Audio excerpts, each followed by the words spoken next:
Now it's been proposed time and again too that big business is behind things like this, and that would represent a capitalist approach. But what you're saying is we're heading toward a socialist approach based on this scenario. You have to understand the difference between capitalism, socialism, communism, what all of these things really mean.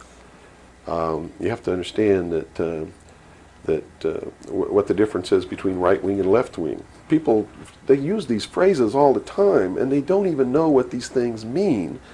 And it's just incredible to me to hear a socialist calling someone else a Nazi. Because Nazi means National Socialism. So here's a socialist calling a right-wing guy a Nazi, when what he should be calling the right-wing guy is anarchist. People on the right want no control. They're really anarchists. Okay? So they would, in theory then, or in fact, be in opposition to this ultimate movement. Yes. Whereas in appearance, they would be the ones behind it. Well, when you have a misunderstanding of what the terms mean, yes. Okay. Right wing, on the far right, is total anarchy. They don't want anybody controlling anything that they do, and they believe that people are responsible enough that the world can exist without government. Okay. Or the very minimal government that it would take to. On the far left, on the other hand, they believe that the government should be in total control and should be supply man with all of his needs. Well, creating a whole society that's dependent. Right. A republic is somewhere in the middle. It's governance by laws. Laws are decided by representatives who are elected by the people.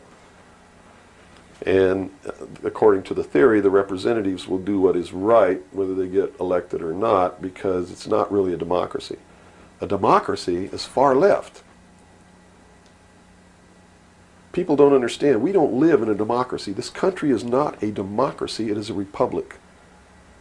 A democracy is ruled by the mob. The mob always votes themselves every kind of benefit that they can vote themselves. And whenever you do that, it means large, tremendously overpowering government in control. They vote themselves into dependency. That's it. They Okay. vote themselves into a dictatorship is what they do, where they lose all of the benefits that they intended to vote themselves into in the first place. Okay. And democracies are extremely dangerous to minorities, because if the majority of people don't like you, Right. they're going to vote that they kill you, and they can, that's it. Democracies are dangerous. Democracies are socialists. Democracies are communism. That's what communism is. The definition of communism is everybody doing according to their talents and receiving according to their need. And it doesn't work. We already know it doesn't work. Man, by his inherent nature, is greedy. So those at the top always end up having everything, and those at the bottom end up having nothing in communism. Socialism is different. Socialism usually ends up in a dictatorship, in a very controlling dictatorial government which even owns the people that it governs, so that those who live in fear of not having are provided for what they need, and in turn they worship this oppressive government. Socialists are children who went out into the world, took a look around and said, I can't handle it, and went home to Daddy. Okay. Daddy, protect me. Daddy, feed me. Daddy, loan me your car. Daddy, tuck me in at night. Socialists are scared little children who are irresponsible, can't stand on their own 2 feet, and need Daddy to take care of them. Okay. Okay? Now we got the... But what happens when you go home to Daddy and Daddy does all these things for you? Tell me. Well, you never leave the home. You've got no reason to. In other words, if you're being provided for in that way. You're being provided for, but what does it mean? Doesn't it mean that you have to do what Daddy tells you to do? True. Doesn't You're mean you under have to his be in rules. when Daddy tells you to be in? Doesn't it mean that you can't drive the car to the next town if Daddy tells you you can't? Doesn't it mean that if Daddy tells you to take out the trash, you better take out the trash? Are you beginning to understand the concept? When you ask for favors from Daddy, you have to give up freedom in return. Right. Okay. So socialism always leads to repression of liberty, freedom, equality. All of those things fly out the window so that you can have free health care. so that you can have a place to live, but you don't have to pay the rent, so that you can have food given to you by the state.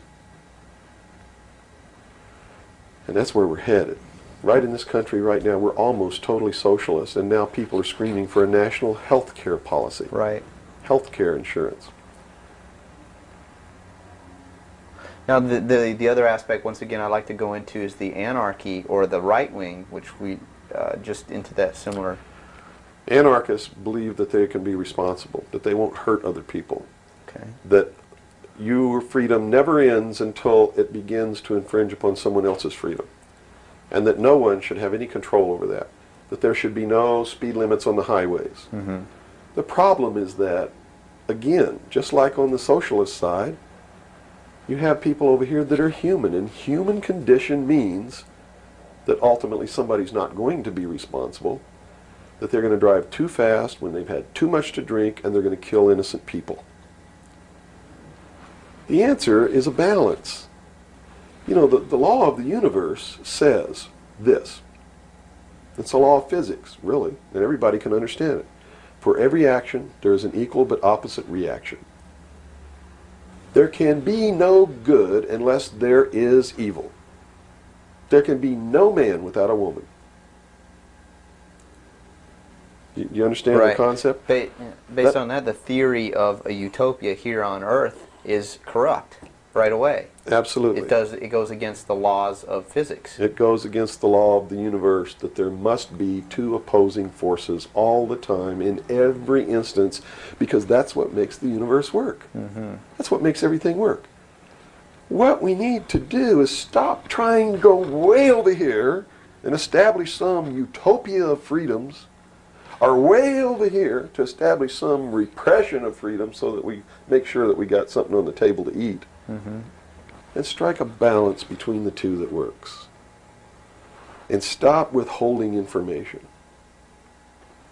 What makes it difficult for anyone to succeed or live, or for us to really come together and have peace in this world, are all of these people who think that they are the guardians of the secrets of the ages, and have only them have truly mature minds, so only them are worthy of knowing the secrets and the real science and the real metaphysics and all of these things. So they repress it and they keep it secret, so the rest of us live out our lives and we don't know the truth of what life is really all about. Therefore, we're always stumbling over each other and getting in each other's way and doing the things that we profess that we don't want to do, Mm-hmm. simply because we don't have access to the truth.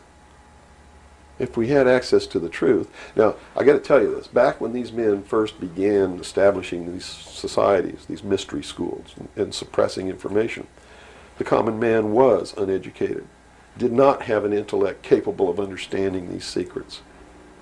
They were really beasts of burden for the most part, Mm-hmm. and they lived their whole life in toil. Right. But things are not that way now. Most people have a good education. They have a good mind. They're capable of understanding if they're taught, and if they're taught correctly. And I think it's time to teach people what the truth is and quit hiding it, so that we can come together as one humanity and make a balance and live together in a balance. You know, evil's never going to disappear, Mm-hmm. neither is good. But we can maintain a balance and life can be good. Instead of swinging back in this tremendous battle between these two opposing, radical, extreme ends of the scale. That's got to stop. I've never understood why somebody would join together in this band of people and call himself a Democrat and not vote for anybody else if they're not a Democrat. That concept is beyond my understanding. Mm-hmm. And Republicans and Libertarians and Populists and Communists and Socialists and this and that, and blacks and whites and Indians, and there are so many sects and groups and segments, and we're so fragmented that getting together is going to really be difficult. Mm-hmm. But we've got to do it. Because if we don't wake up and do it ourselves, these men who meet in secret and plot the manipulations are going to do it whether we want it or not, and they're going to do it at the point of a gun. Mm-hmm. And they're going to take away everybody's freedom because they don't consider us responsible, Capable of having that freedom. are capable, are even of using our intellect. So they'll put us in shackles and control us and force us to be peaceful. That's what the plan is, and that's what the New World Order is all about.